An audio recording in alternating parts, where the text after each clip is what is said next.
Worlds apart. The smallest presence of him created the biggest longing in me. I didn't know that the next time I'd see him, he wouldn't be mine. I wanted him so badly. Christopher's fingers brushed against mine, and I felt dizzy. "Have you ever wondered?" he began, his voice a velvety whisper. "What the stars would say if they could hear our hearts right now?" "I have not." "You tell me, handsome," I replied. "They'd shine a bit more bright. I know that for the least," Chris replied. His fingers traced my lips slightly, and I shivered. "I don't believe this is happening," I said shakily. "Neither do I," he whispered near my neck. He reached out his fingers, gently lifting my chin so that our eyes locked. I've imagined countless scenarios, but none as captivating as this. The quiet serenity of your room, the way your laughter dances like stardust, and the way your eyes hold galaxies within. My heart quickened, the intensity of his gaze unraveling layers I hadn't known existed. You have a way with words that leaves me breathless. I knew then, life is but a fleeting moment. I couldn't have imagined being with Christopher, but fate takes you where you belong. "Stop thinking too much. I know you're overthinking again, dummy," Chris said, still cupping my face. "I just can't get over it. I still can't believe that this is really happening," I said shakily. "Here, let me make you believe." Chris put his lips slightly over mine. I could feel his warm breath on my face. He smelled of his minty aftershave and lavender gel. I just wanted to pull him towards me so he could kiss me already, but something inside me wanted to be submissive to him. I wanted him to take control. He touched his lower lip to mine and pulled away again. I closed my eyes, anticipating the best feeling in the world. "What the fuck? So this is what it's all been about, huh? Seriously, you're making out with this rich and spoiled brat? I've been trying to reach out to you for so long. I wanted to patch up. But this? This is disgusting, Christopher." The blonde girl standing in my bedroom without my permission shouted at Chris and me. More like Chris. Me. She was just looking in utter disgust at me. "Shut up, Michaella. The hell are you doing in here?" Christopher jumped off the bed, letting my body fall from his arms. "Oh, busted your plan? You guys were going all lovey-dovey in here," Michaella shouted. "You shut up. I don't even want to patch up. Look at you. Have some shame and leave us alone." "This is none of your concern," Chris barked at her. "Wait, shut up? You both." "Chris, who is she?" I shouted. "Oh, I may do the intro myself. Your boyfriend is a little dumbfounded by his ex appearing at your bedroom door," Michaela said. "His what? But you never said you had one. You're making a fool out of me all this time? You said it was only me, Christopher." My voice quivered slightly. "It is you. Just you. I promise. For God's sake, this is all a misunderstanding." Christopher averted his eyes from me. "I trusted you. How could you?" I yelled, not caring that anyone downstairs could hear us. "Oh, you can throw your tantrums in your sacred privacy. I'll just borrow Chris for a moment." Michaela faked a sweet voice. "Daniel, I beg you, I can explain. I'm loyal to you.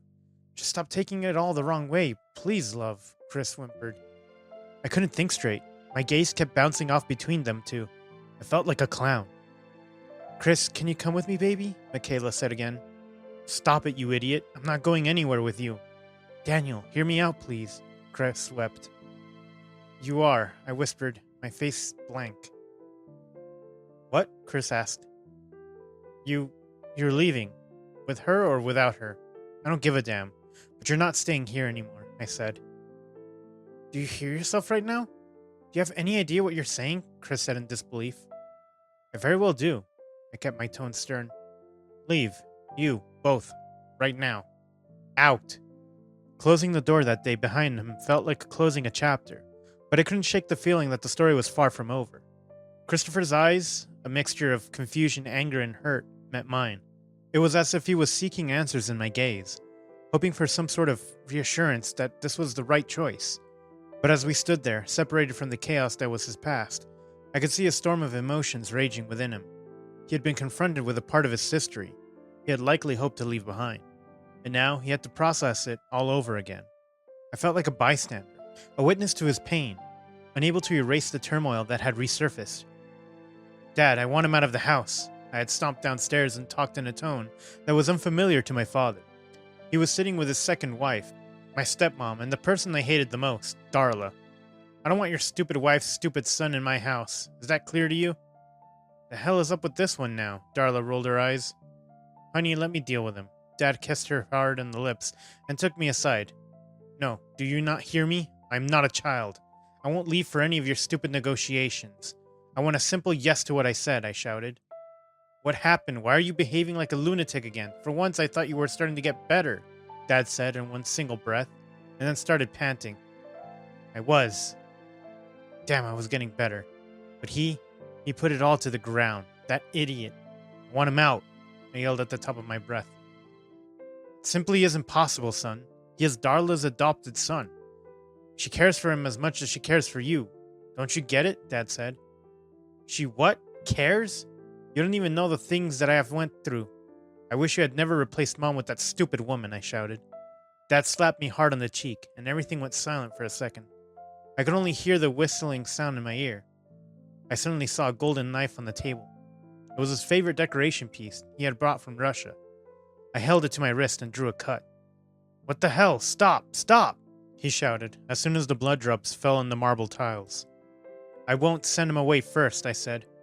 Fine, as you wish. He will be in Kansas tomorrow, Dad screamed, and I dropped the knife on the floor. It landed in the blood, and a few drops went flying into Dad's shoes. I smiled with tears in my eyes and ran to my room. A few weeks earlier, as I stood there, my gaze fixed on the family photograph that had adorned the wall for years, I couldn't help but feel the ache of a chapter of my life that had abruptly closed. The image captured a time when my life was good, when my mother's smile was a constant presence, and our home was filled with warmth and laughter. But then, like a cruel twist of fate, her absence now served as a stark reminder of the void that had taken her place. My thoughts were heavy with the weight of memories and regrets, the emotion swirling within me like a tempest. My mother's passing had left a void that was impossible to fill, and the wound only had deepened when my father, in his grief, had sought solace in another woman's arms. Darla, the woman who now occupied the space, had once been my mother's, had always been cold and distant towards me. The family dinner had been a facade of normalcy, an attempt to paper over the fractures that had formed in our once close-knit unit. But as Darla's icy gaze met mine across the table, I could feel a tide of anger and resentment building within me. The room seemed to shrink, the walls closing in on me as I struggled to contain the emotions that had been festering for too long. As the clinking of utensils against plates filled the air, I took a deep breath, steeling myself for the words to be said. My voice, laced with frustration, cut through the dinner of the room. Dad, Darla, I began, my voice steady but my heart racing. I've tried to make sense of everything, to find some semblance of acceptance, but I can't stay silent any longer. All eyes turned towards me, a mix of surprise and curiosity coloring their expressions. Darla's thin smile didn't waver, but I could see a flicker of something else in her eyes. Perhaps recognition of the storm that was brewing within me. My life was good, and it was because of Mom, I continued, my voice tinged with emotion. She was the heart of this home, and her absence is a pain that won't ever fade. What hurts even more is seeing her place, her memory, being replaced by someone who has never shown me an ounce of kindness. My anger wasn't solely directed at Darla. It was also a plea for my father to acknowledge the hurt he had caused. You gave her place to someone else, Dad, I said, my voice trembling slightly.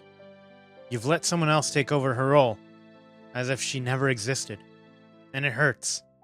It hurts to see you move on so quickly, to let someone who has never cared about me take her place.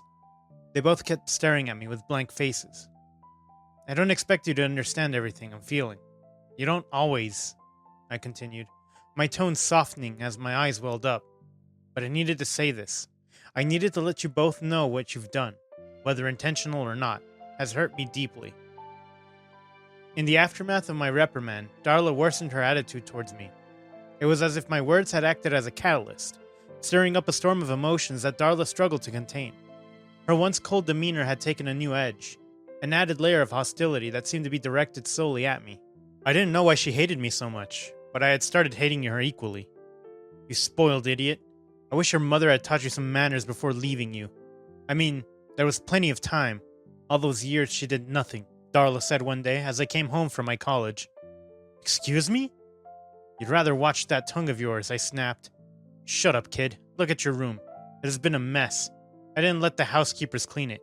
You'll be up all night doing that, she said with a wicked smile. You bet, I said. Good. As I said, like mother, like son, she smiled again. I wanted to punch her in that fat face of hers. Who did she think she was? I dropped my eyes on her favorite yellow vase at the back. I dropped it on my way to my room. "You idiot, Daniel," she shouted. "Well deserved," I whispered under my breath. She grew worse day by day. Her words became sharper, her tone laced with a veiled contempt that cut through the air like a knife. Conversations turned into passive-aggressive exchanges, every interaction fraught with an undercurrent of resentment. It was as if my reprimand had shattered the fragile equilibrium we had maintained, pushing her to retaliate with an even colder disposition. My father, caught in the crossfire, seemed torn between us, struggling to mediate the growing divide.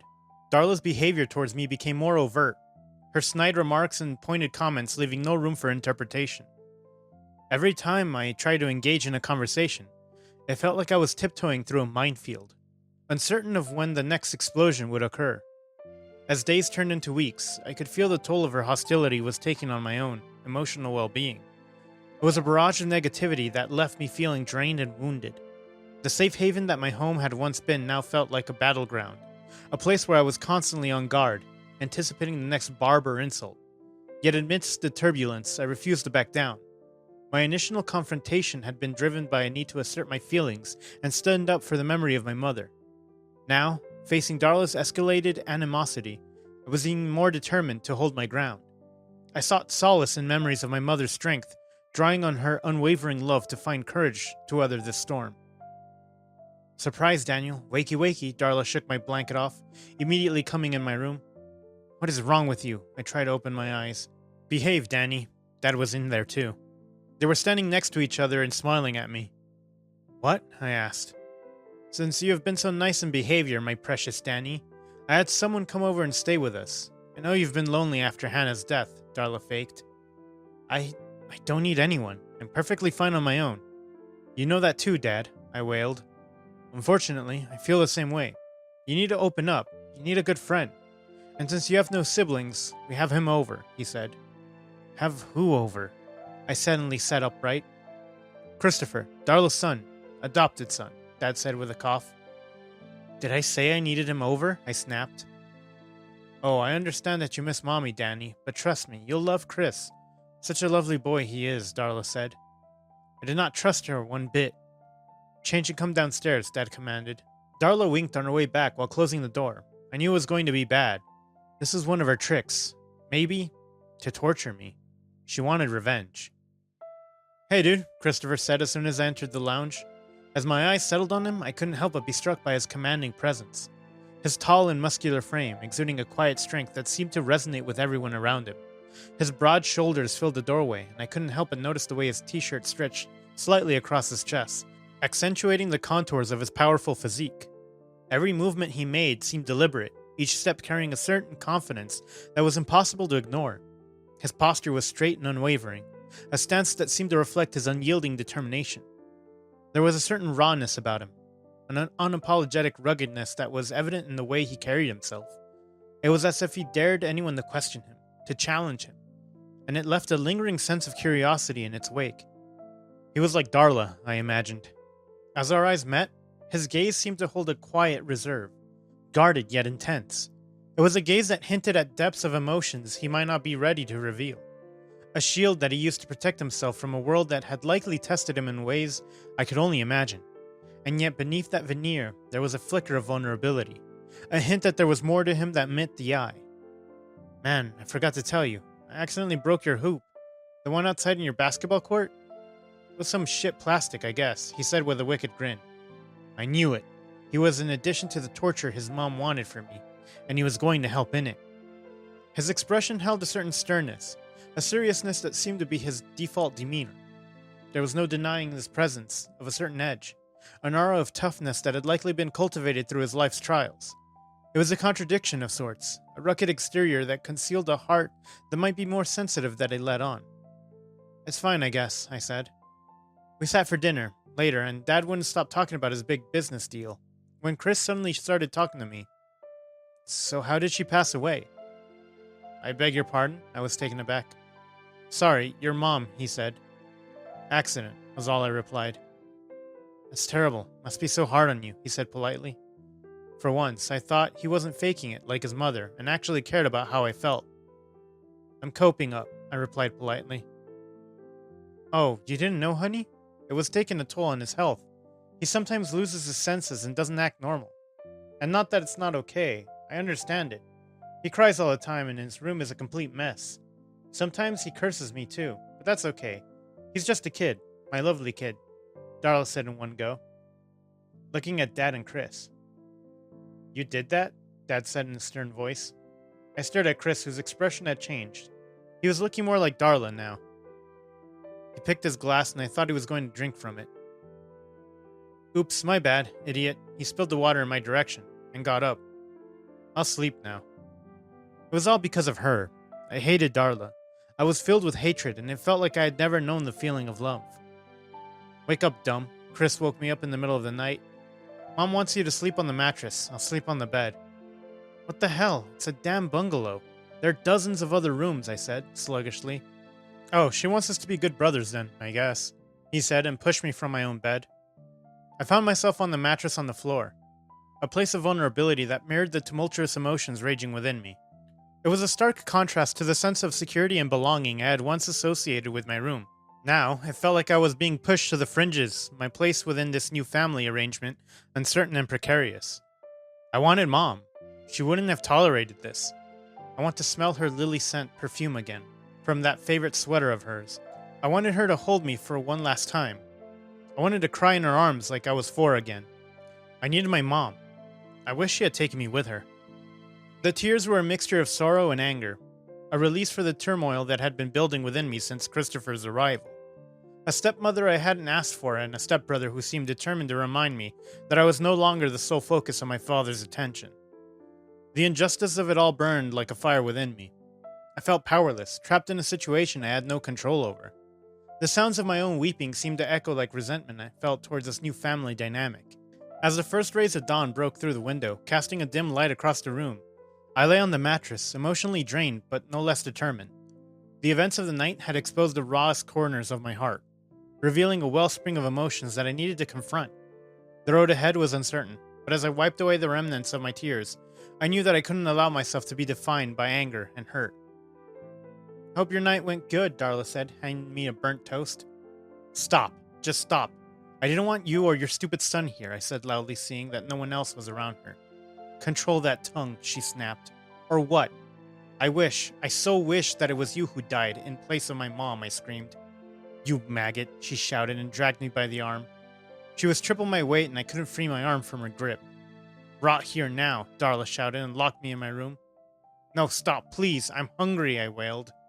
I wanted to go to my mom. I wanted to see her. I wanted to tell her, look, Mommy, I'm hungry, in my own house, in pain in my own house, in our house. I can't sleep or eat, and now look, I am a captive in my own house. The click of the lock echoed in silence of the room as I stood there, my heart pounding, trapped within the confines of my own space. It had become a recurring scenario, the locked door, the sense of isolation, a tangible manifestation of the divisions that had taken root in my home. My stepmother's actions felt like a cruel reminder that I was no longer welcome, that I was an outsider in a place that was once my haven. As the hours stretched on, I could feel the walls of my room closing in on me, a sense of suffocation that mirrored the emotional weight that I was carrying. The room, once a sanctuary, had become a prison, each passing minute a reminder of my lack of control over my own life, to contain the storm of emotions. But then, just as the darkness of the night deepened, a sound outside my door caught my attention. The lock clicked again, and the door creaked open slowly. My gaze met Christopher's, a mixture of surprise and confusion dancing in my eyes. His presence was unexpected, a twist in the narrative that I couldn't have foreseen. He entered cautiously, his gaze holding a certain wariness, as if he too was stepping into uncharted territory. And then, in a voice that carried a surprising gentleness, he spoke words that I hadn't anticipated. I know things have been rough, he said, his tone genuine. I couldn't let you stay locked in here all night. I watched him, the knots in my stomach slowly unraveling, as his words sank in. It was as if he understood the loneliness and frustration that had become my constant companions. His kindness in that moment felt like a lifeline, a connection to the outside world that I'd been denied for so long. He offered a small smile, a gesture that carried a sense of camaraderie. And I know you haven't eaten, he continued, as if he had noticed the hunger that I hadn't even voiced. I brought you something. Figured you might be hungry." In his outstretched hand was a sandwich, a simple offering that held more meaning than the sum of its parts. I accepted it, a mixture of emotions swirled within me: gratitude, surprise, and a budding sense of connection that I hadn't expected. As we sat together, the walls of our initial awkwardness seemed to crumble. Christopher shared snippets of his own experiences, and I found myself opening up in ways I hadn't anticipated. The conversation flowed freely, as if we had found common ground in our shared struggles. In that small, ordinary moment, I felt a spark of connection that was both unexpected and welcome. From that night on, Christopher and I started spending more time together. Our interactions were marked by a newfound understanding, a recognition of the pain we both carried. He became a confidant, someone who knew the intricacies of my situation, and I could relate to the complexities of our blended family. Our conversations evolved from casual exchanges to more intimate discussions, as we bared our souls to each other. Christopher's once guarded demeanor slowly gave way to a vulnerability that he shared only with me. He talked about his own battles, the challenges he had faced, and the protective walls he had built around himself. With each passing day, his presence became a source of comfort. I felt safer around him, protected from the hostility that Darla seemed to exude whenever she was near. He became my refuge, a shield against the harshness of my stepmother's words and actions. I noticed the subtle ways he would step in whenever Darla's cruelty became too much to bear. A reassuring touch on my shoulder, a look that conveyed unwavering support. His actions spoke volumes about his growing concern for me. It was as if he had taken on the role of guardian, a protector who was determined to shield me from the storm that Darla seemed to revel in creating. But amidst the turmoil, there was an unexpected tenderness that started to blossom between us. Our conversations took on a more affectionate tone, marked by lingering glances and the subtle brush of our fingers. The lines between friendship and something more began to blur, and the emotions I had tried to suppress found a way to the surface. One evening, as we sat together on the porch, the sunset casting a warm glow around us, he turned to me, his gaze holding a mixture of vulnerability and hesitation. "Daniel," he began, his voice soft yet determined, "there's something I want to tell you." "There's something I want to tell you too," I had said. Together, I knew that we were both well aware of what was going to fall out of our mouths. "I love you," we both had said, and it had lingered on. To this day, when I had, although sent him back to Kansas because of that stupid ex of his, but I still missed him, more than I had anticipated. But as days turned to weeks, and the solitude of my home became the reminder of the absence I had chosen, I began to recognize the depth of my feelings. The anger that had fueled my actions had begun to dissipate, leaving behind a space that was filled with his memory. I missed him, more than I could have imagined. His absence, a constant ache that gnawed at my heart. I should have given him a chance to explain. I didn't even listen to him. It was in the quiet moments, as I looked at the photographs of us together, that I realized the magnitude of my mistake. The realization was a truth I couldn't ignore. I had let my anger cloud my judgment, and I had pushed away someone who had become my everything. I had to do something about it. And so, with a determination born out of regret and longing, I decided to rectify my mistake.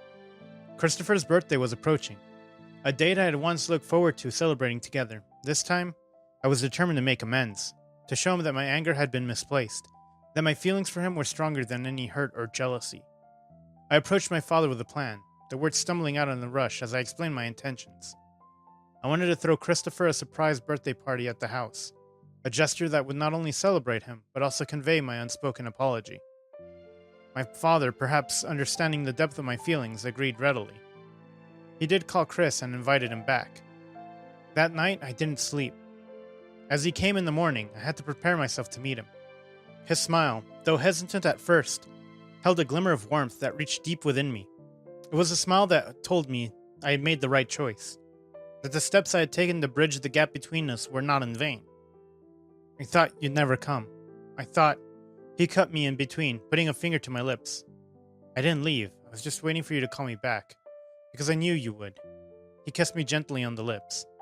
The kiss that couldn't happen that day in my bedroom. "I love you. Don't ever leave again," I cried. "I love you more. Don't ever tell me to leave again," he chuckled, his voice shaky. The end. Do you think remarrying is okay without the consent of your kids? Let us know your thoughts in the comments. Thanks for watching. Consider subscribing to become part of our Rainbow Force and stay wholesome.